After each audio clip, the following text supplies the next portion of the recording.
I envisioned this or planned this. But I am going to retire. This is not an easy decision. Honestly, it's the hardest decision of my life. But it is the right decision for me. For the last 4 years or so, I've been in this cycle of injury, pain, rehab, injury, pain, rehab. And it's been unceasing and unrelenting, both in season, and off season. And I've felt stuck in it, and the only way I see out is to no longer play football.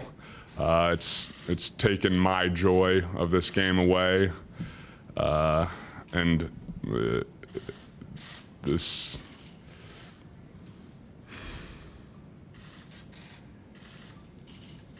Sorry.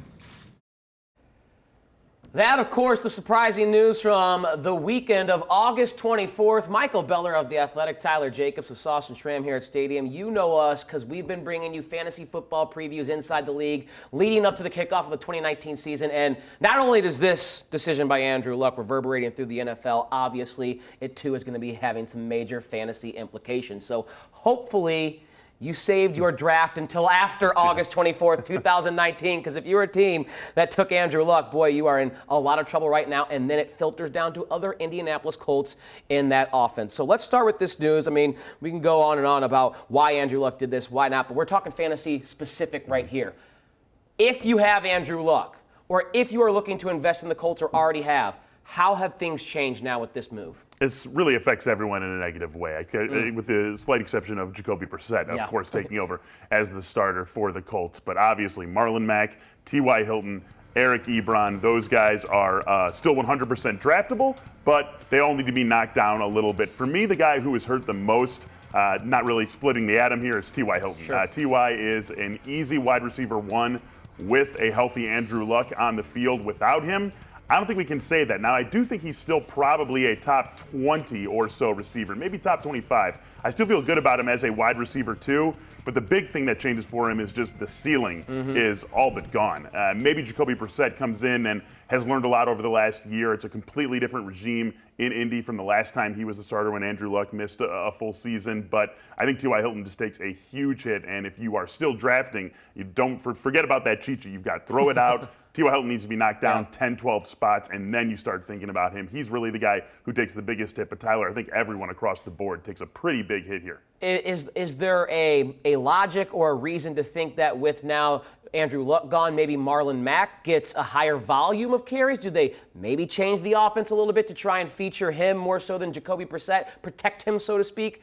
I still think Marlon Mack has got to drop down big time, but is that something you could see possible for the Colts? I don't think so. Okay. Any volume add for Marlon Mack is completely offset by the fact that this just isn't going to be as good an offense as it would have been with Andrew Luck. I mean, good quarterbacks, they lead their teams, do a ton of yards, a ton of points, they pick up third downs, they keep their offenses on the field, and whatever Marlon Mack might gain as a runner, just purely from carries, with Luck gone, is totally offset by the fact that the Colts offense just isn't going to be as effective. And another guy who I think takes a really big hit is Nyheim Hines. This is a guy who I've been very excited about, a great receiving threat for the Colts out of the backfield. But without Luck, he loses a ton of value as well. So I really do get a little bit worried about his value going into drafts the last couple of weeks of the draft season here. Yeah, and good luck to those who did already conduct a draft and have Andrew Luck or T.Y. Hilton and probably invested some decent draft capital to acquire those types of players. You've already started the 2019 season in quite a hole. A lot of time. a lot of time left. Maybe you can swing a deal with someone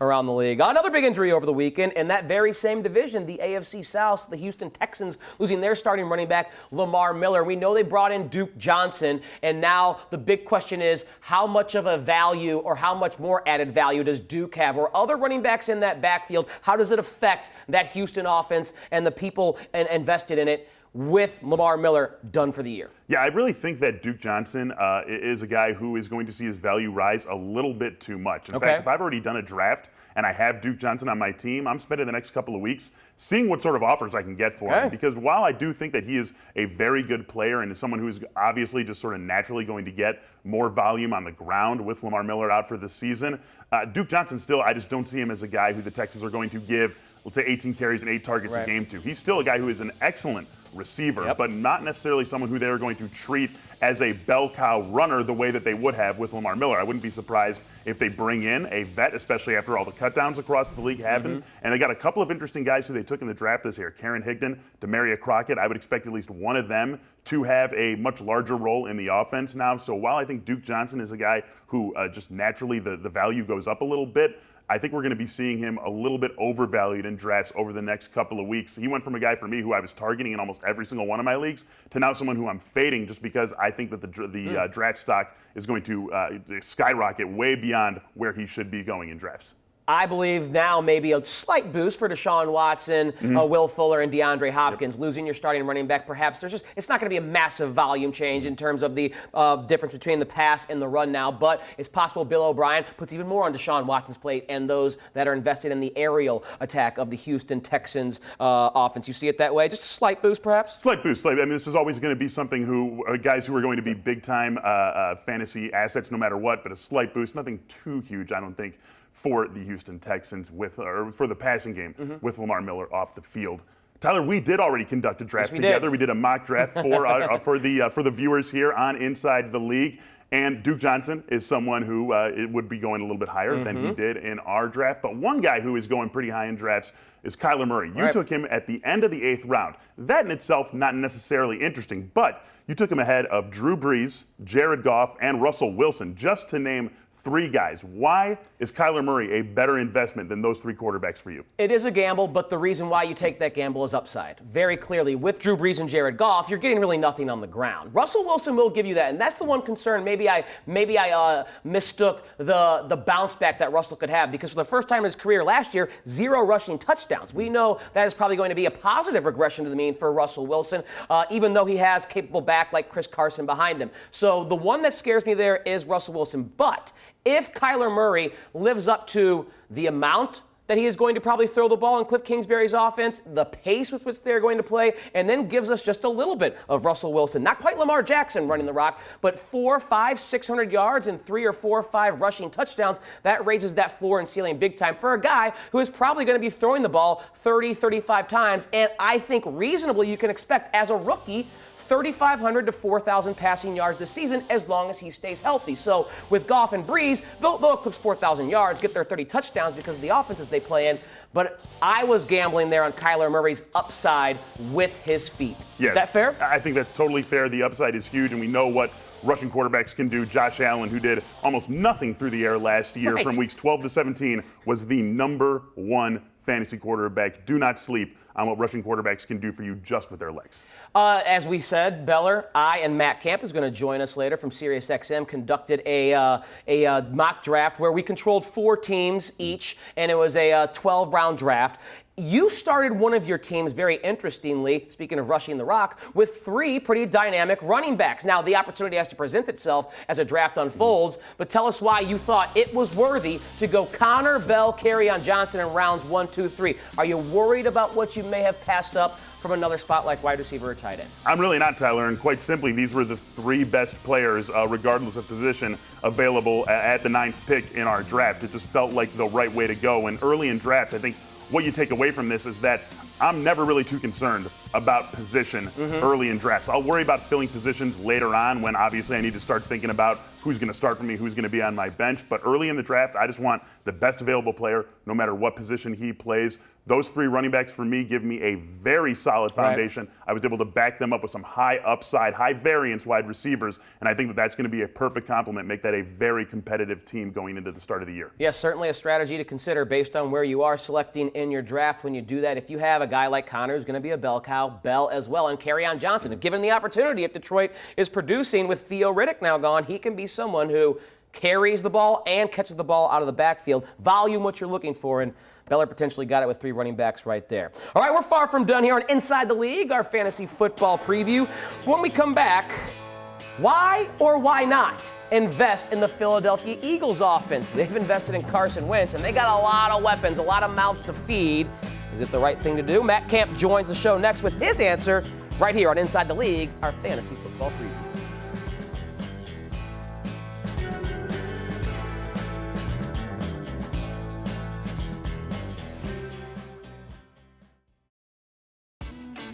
Welcome back to Inside the League, our fantasy football preview. Michael Beller of The Athletic, Tyler Jacobs, and the third member of our fantasy team, Matt Camp of Bleacher Report and Sirius XM Radio. And as we told everyone, Beller, Matt was the third member of the team that did the mock draft earlier, and one squad that he drafted featured Julian Edelman as a wide receiver in the third round. And we did this draft before Josh Gordon came off the non-football injury list. So with that news now, Matt, knowing he's available, would that have changed your strategy as it pertains to those two Patriot wide receivers and others in that 3rd to 4th round ADP? Not too much, really, because I look at it this way. Josh Gordon was there last year. It averaged only about 11.6 fantasy points per game in a PPR. He was good. I don't think he lived up to the lofty expectations. And Julian Edelman had a great year and didn't play those first 4 games because of suspension. So I still think he's Tom Brady's guy. And also, we throw in the fact that they didn't really replace Rob Gronkowski with anyone of note. James White is still there. He'll get his target. So I look at Julian Edelman, to me, as a perfect wide receiver 2 in PPR formats. If you're looking at someone like Josh Gordon, yeah, I mean, he certainly comes into play, but I feel real good about Julian Edelman as the top receiver for Tom Brady, and I don't change my thought process even with Josh Gordon now on the active roster. Matt, let's flip over to one of the top teams in the other conference, the Philadelphia Eagles, a very intriguing fantasy team. You certainly believe that. Across your 4 teams, you took Carson Wentz, Miles Sanders, Zach Ertz, even threw Dallas Goedert in there on the Ertz team for good mention. What is it about this team that makes you think there's such a good fantasy investment regardless of which player you're grabbing? Look, I go back to 2 years ago before Wentz had that injury against the Rams that led to Nick Foles leading the team to a championship. He was the number 2 fantasy quarterback that year at the time of the injury, and I think they've only gotten better. I mean, we didn't even bring up Deshaun Jackson. I think he only makes the offense better. And yeah, 2 years ago it was LeGarrette Blount. They have a much better running back now in Miles Sanders, who I think could be in the same kind of workload, if not more, than LeGarrette Blount had a couple of years ago. I know Doug Peterson's going to drive us nuts at times with how he's used the running backs, but he hasn't had a guy like Miles Sanders on this team the last couple of years. We love Ertz. We know what he can do. We've seen that. He's connected to Wentz in a big way. I love Alshon Jeffrey now coming in healthier. Everybody's coming in healthier. This is a fresh team that I think can get to the heights that we were hoping for last year and what we saw them do a couple of years ago. So I'd argue that even though they won the Super Bowl 2 years ago, this is the best offense that the Eagles have had under Doug Peterson. Yeah, and you weren't just investing in the Eagles offense. Miles Sanders, a rookie running back. You pretty much took the top 3 rookie running backs off the board with David Montgomery of the Bears as well and Josh Jacobs of the Raiders on different teams. So what was your reasoning behind taking those particular rookie running backs, and what do you think they can provide for their teams in year 1? You know, in my latest rankings, I have all 3 of these running backs in my top 25. Some of that is because some other things have happened. Derrick Henry banged up. Unfortunately, Marlon Mack has taken a hit with Andrew Luck being retired.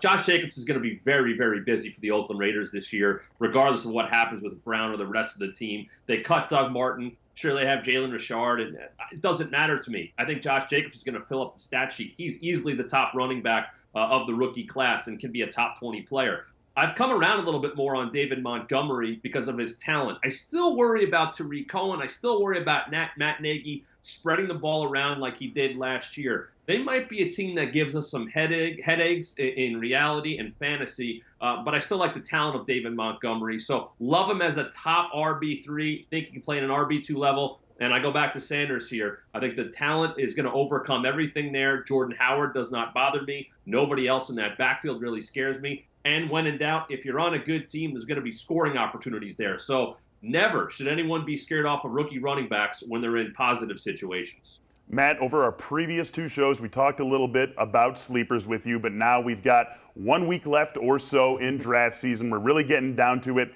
The viewers could take away 1 sleeper from you, just 1. Who do you want it to be?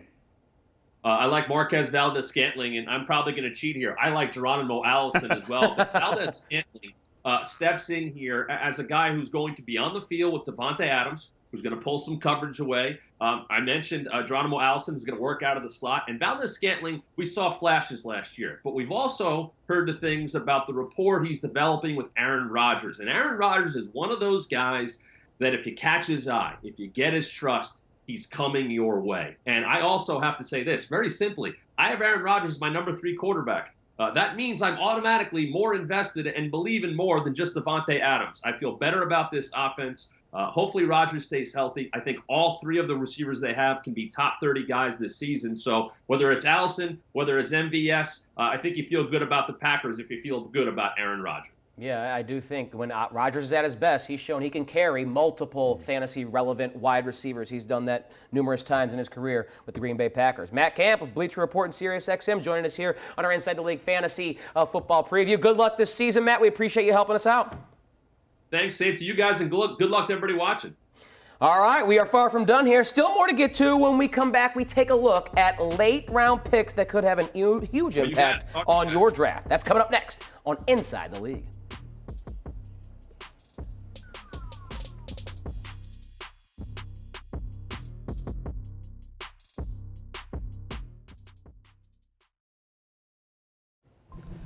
Back here on Inside the League, our fantasy football preview. Michael Beller of The Athletic, Tyler Jacobs here. And we're wrapping this show up by talking about what most people always ask fantasy experts for. I need a sleeper.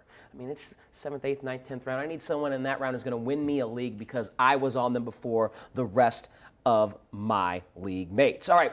When we did our mock draft, we said sleepers 10th round or later. And I know one that you want to start with right away is a guy coming off a serious Achilles injury, but in the preseason has looked like he's explosive. When healthy, Manny Sanders is the guy for the Denver Broncos, and you believe he's worth investing in as a later pick in this draft. I really do. And what I'm surprised about with him is that his draft stock still really isn't climbing much. When we did this, 10 days, 2 weeks ago, somewhere in there. I've done a couple of drafts since then, and Emmanuel Sanders really isn't bouncing up at all. So I think you can still get him here or even later. And we know what he is when he's healthy. He's a deep threat. He's a guy who has a lot of run after catch ability and probably the #1 guy in that passing game. I think he's better than Cortland Sutton. I think he's better than Deshaun Hamilton. And I think he's a guy who's got a skill set that fits well with Joe Flacco. So a guy who I think is going to turn an easy profit for fantasy drafters. Yeah, I'm going to skip to the 13th round real quick. Jalen Richard, the running back for the Oakland Raiders. We just heard Matt talking about how he believes Josh Jacobs is going to be busy, but Richard is the guy who will be on third downs catching the ball out of the backfield a lot from Derek Carr. Is that why you think he's a worthwhile investment?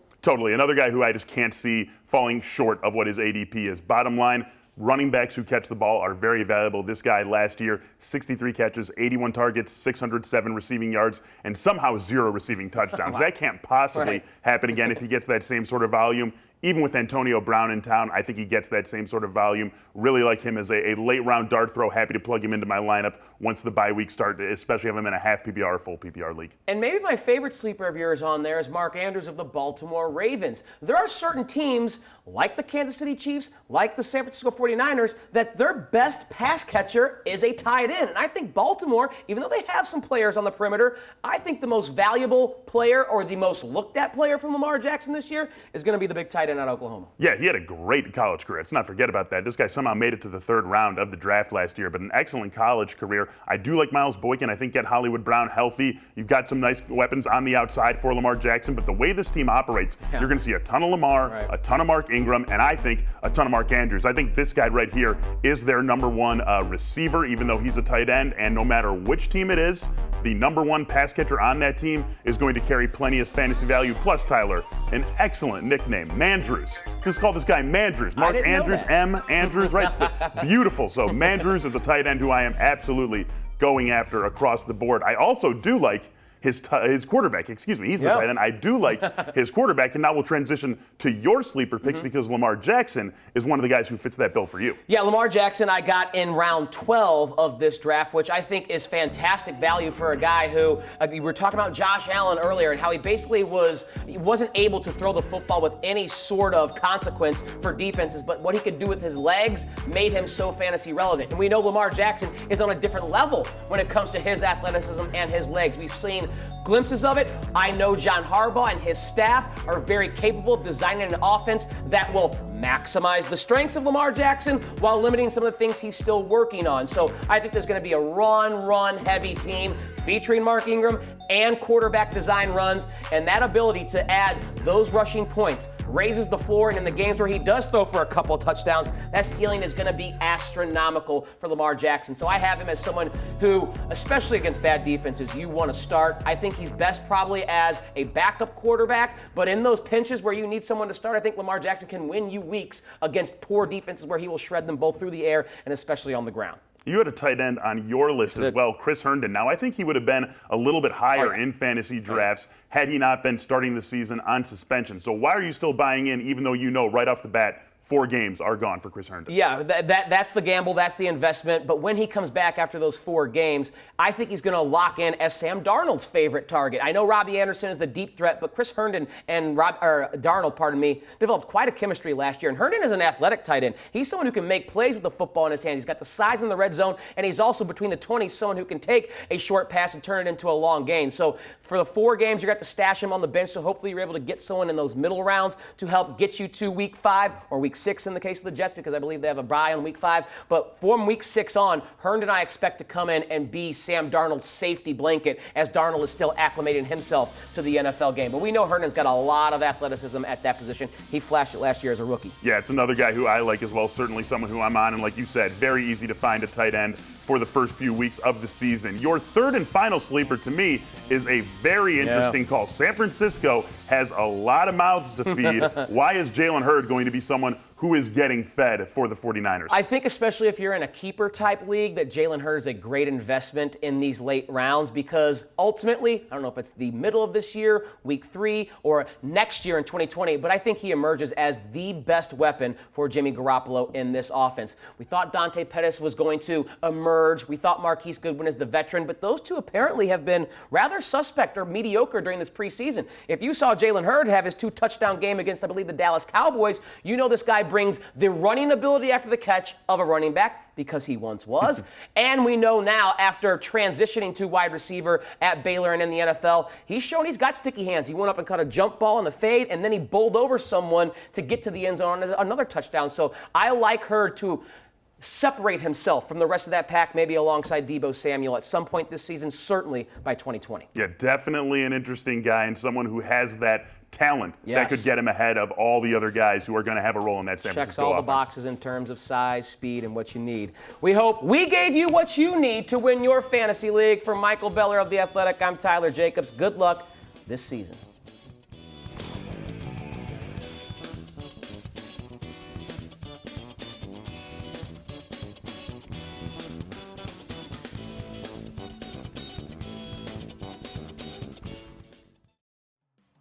All right, thanks a lot, Michael Beller of The Athletic. Tyler Jacobs here, breaking down fantasy football offenses. And the first one we want to discuss here is the Baltimore Ravens. Now, we think about the Ravens not necessarily as a dynamic offense, but they have some dynamic players and athletes on that offense. So how would you handle investing in the Baltimore Ravens if and when you do your fantasy draft? Yeah, I think I'm probably going to do a few fantasy drafts. But this is a really, really fun offense, I think, actually. And it's strange to say that about a team that's going to be so run-centric. We really don't think of those as fun offenses in the NFL in 2019. But with Lamar Jackson and Mark Ingram, I think you have a really dynamic pair in the backfield. Mark Ingram wasn't just some product of the Saints offense. This was a guy who won a Heisman Trophy. He was an excellent runner.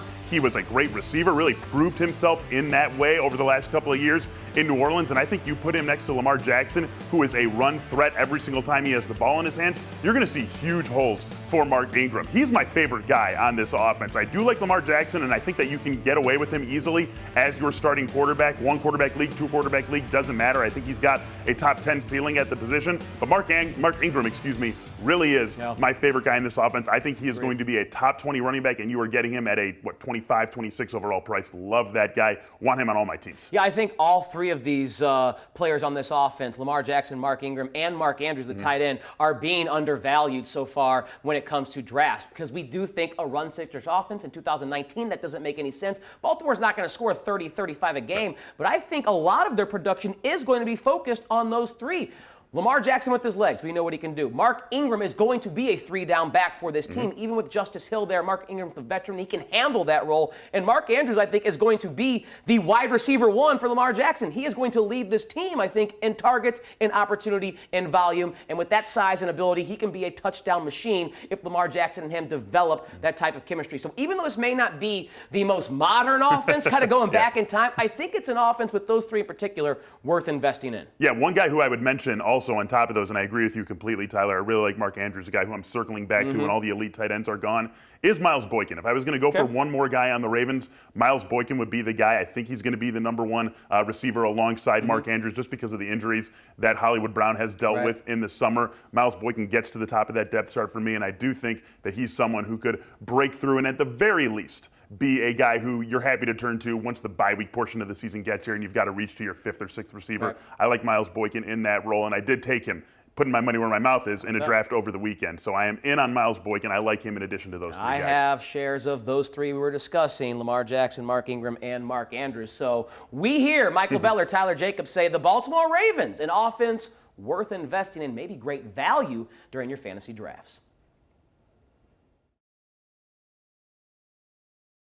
All right, thanks a lot. Alongside Michael Beller of The Athletic, Tyler Jacobs here, breaking down the Oakland Raiders offense and whether or not it's worth investing in your fantasy drafts. Bringing in Antonio Brown, that's a big boost, and he is going to be fun to watch to see if his helmet fits on his head and if his feet have grown the skin back on him. But when I look at this Raiders offense, I don't know if I'm as bullish as far as taking players and putting them on my fantasy team outside of AB. Yeah, he's really the one guy who I am actively going after in fantasy leagues, and I'm okay with. First of all, it's ridiculous that you could say if his helmet fits and he grows skin on his feet that he's going to be okay, and you're not joking. You mean that literally. Right. But I think, listen, Antonio Brown, this is off-season drama. I think he's going to be just fine, and I think that at that ADP, he's actually a little bit of a steal. This is still Antonio Brown we're talking about here. He is going to be just fine. I'm a little concerned about most of the rest of this offense. Josh Jacobs being the number 1 guy who worries me for a few reasons. Number 1, 33.8 ADP, so you are paying up for him right there. You are basically saying,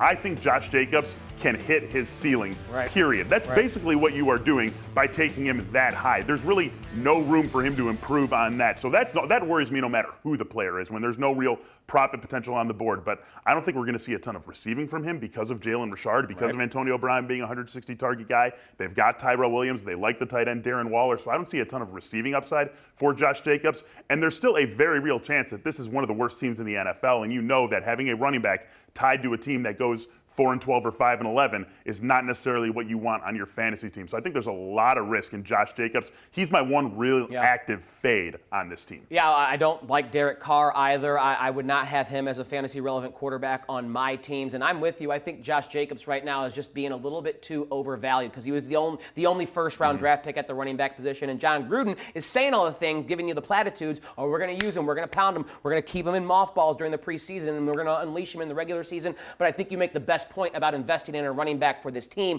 Are they going to be playing with the lead? Are they going to be a team that is going to be dominating? I don't think so. So passing, yeah, Antonio Brown playing from behind. He'll get his 150, 160 targets. And even if Derek Carr is not the caliber quarterback that AB is used to playing with and Ben Roethlisberger, I still think you're going to get a good return on that investment with Antonio Brown. Outside of him, though, I would take a flyer with maybe my last pick or an undrafted free agent in Darren Waller because I do like what I've seen on HBO's Hard Knocks, and I'm just pulling for the guy with his backstory. And he's got some of the traits that play in the NFL at that position. So if he can stay on the field and stay out of trouble, late round or undrafted free agent, but outside of that, I don't know if this is an offense worth investing in. Yeah, I think we should also mention Tyrell Williams. He's not someone who I'm reaching for. I'm perfectly cool with him at cost. He's about wide receiver 50 or so. If that's where you're getting him, I think that's totally fine. Had some really nice years with the Chargers, and I do think that he's going to be able to be more used with the Raiders than he ever was with the Chargers. There were so many mouths to feed there, not quite as many in Oakland, so I do think he's someone who you're happy with as a wide receiver 5'6". Enjoying the Raiders on HBO's Hard Knocks, but probably not going to enjoy much of watching them in the fantasy football season. Knock the Raiders down a peg or two, but enjoy them on HBO.